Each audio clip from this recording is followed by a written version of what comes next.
Hey everyone, Lyle here from West Tennessee Gold and Silver Exchange, and today we have two counterfeit silver bars to show you. Let's put them to the test.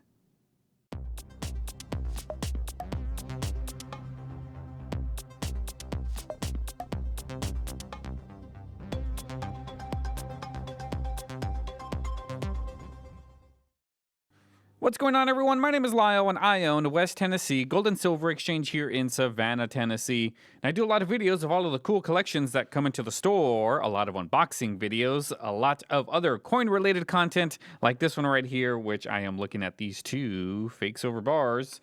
So if you like that kind of stuff, make sure you like and subscribe so you can stay up to date on all of the cool things that come into the coin shop. And on today's episode, we have these two fake silver bars that came into the store. They came from a regular customer who I bought a lot of stuff from before.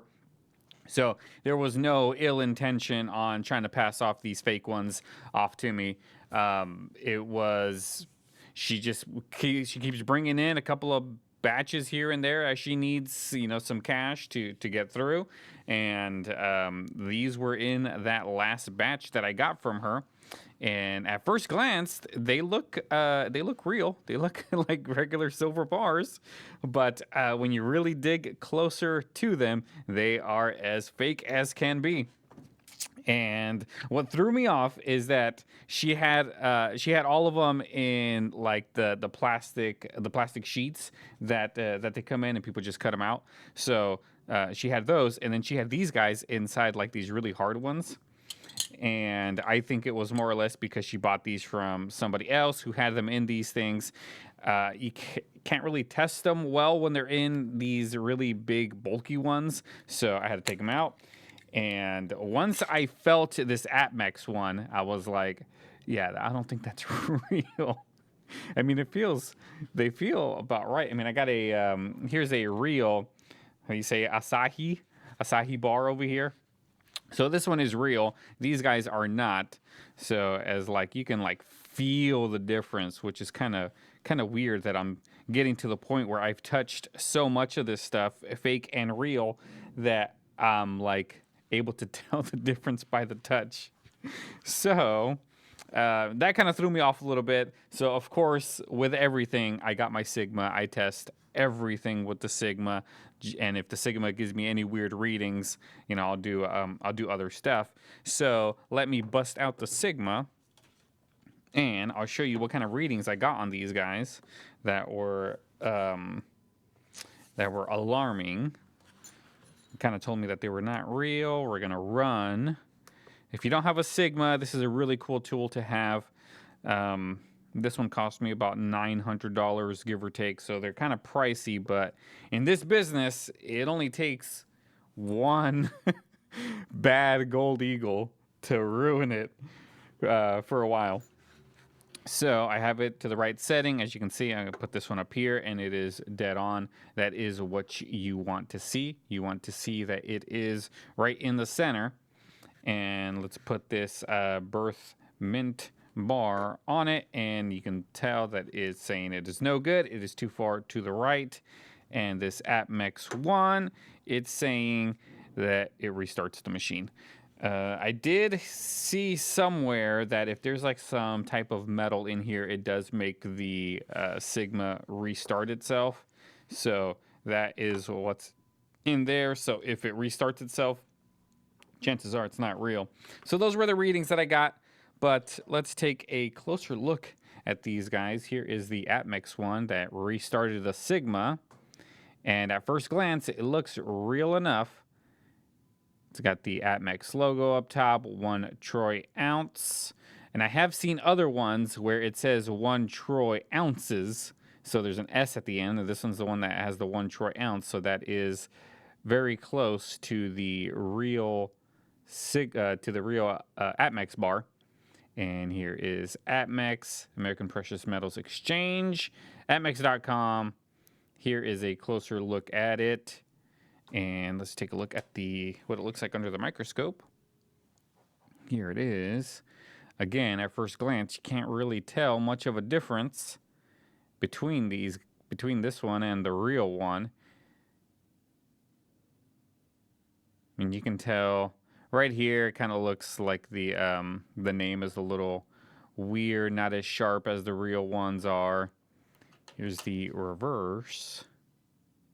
So this is actually not a bad looking bar for somebody just buying a bunch of silver and doesn't want to test it all. This one can definitely slip through the cracks. That's exactly what happened with her. She bought them from somewhere. She does remember where she got them, but she didn't want to really cause a fuss. But here is the Perth Mint, Australia. Now, I think I've seen these bars before. I'm not 100% sure. It's getting to the point where a lot of this stuff starts bleeding in on itself, and I don't remember what really comes in and what goes. But this one's from Australia, and this one also has like this weird feel to it. And I think at the end I'll get the grinder and we'll grind it and see what I can find underneath over here. So I'm definitely gonna ruin these bars. They're not real, not silver, but that is what it looks like. Let's take a look under the microscope. This one is saying that it is 4 nines, 1 ounce, fine silver, Perth Mint, Australia. And in the back, we got them kangaroos. Yeah, I got to pet a kangaroo the other day. We went to the Nashville Zoo, and they had the kangaroos, and there was a bunch of kangaroos just laying in the walkway. So my kids got to touch them, and it was a lot of fun. So that's cool.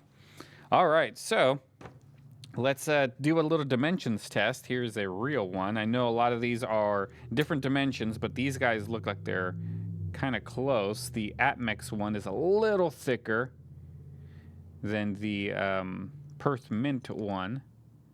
It's a tad bit thicker, not by much though. Let's see if the camera can focus better on it. There it is.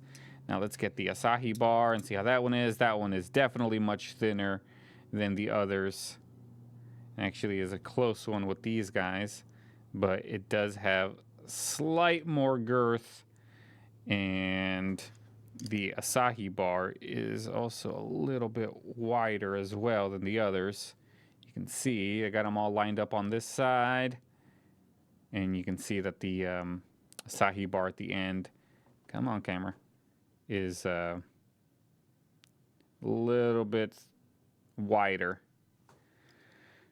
So that's that. Now I got my little scale here.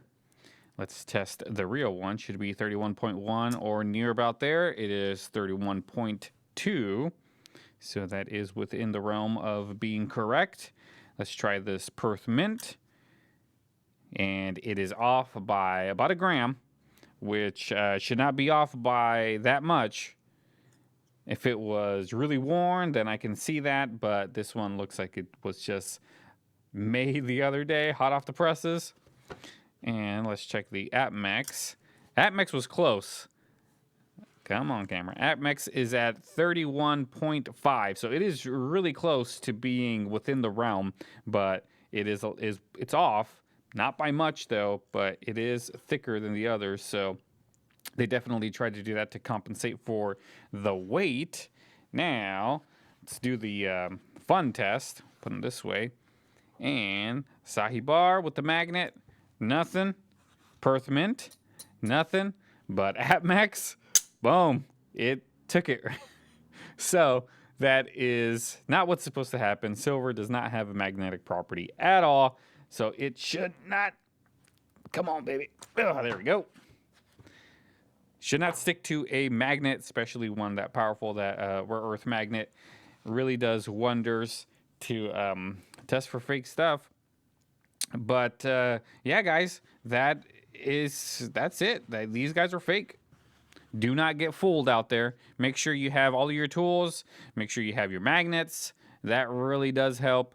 Make sure you have your scales. That definitely helps. And if you can't afford if you can't afford it, get the Sigma, because that will definitely tell you as well. This has helped me out quite a bit. in determining what's real, what's fake, but I'm starting to get better at just feeling them and looking at them and saying, yeah, that doesn't look right. Yeah, that doesn't look right either. This one looks right. So, so let's go ahead and grind these down, and we'll see what's in there.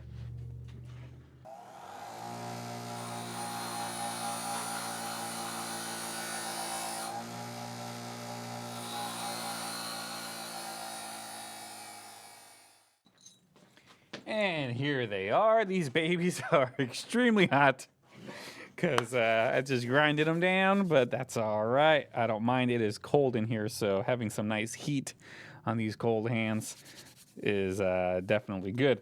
So I grinded them down. You can kind of see that this one's got some grindage there, and this one's got some more grindage. So the AppMix one was throwing off some sparks. It was sparking all over the place as I was grinding it down. So that one, let's see if I can get close to the grindage. I definitely grinded down, was definitely burning. You can see burn marks. Come on, right there. So something's in here. Let's see if I can take a closer look with the microscope. Here we go. Yeah, it does. You can see that there's like a, well, you can't really see it on the camera, but it looks like there's like almost an orangey color to it when you grind it down. So, I don't know, maybe that's what, steel? Could be. But the Perth-Mint one didn't really get that hot. The AppMix one sure did. This one you can see that there is a layer of, looks like there might be some copper in there, some brass, zinc. Copper and zinc make brass, so maybe it is. That's why it doesn't stick to the magnet, but here is a closer look with the microscope. You can see it's got that almost gold color to it. So definitely not silver. Not something you want to get, guys. This is stuff you want to avoid. This is stuff that I have been seeing a lot of places like Temu and all of those China places. They're selling this fake stuff as novelty stuff, but it's pretty dangerous that it's out there floating around. And don't get fooled. Make sure you use all of your tools to your advantage. And until then, guys, I'll see you next time. Have a good day.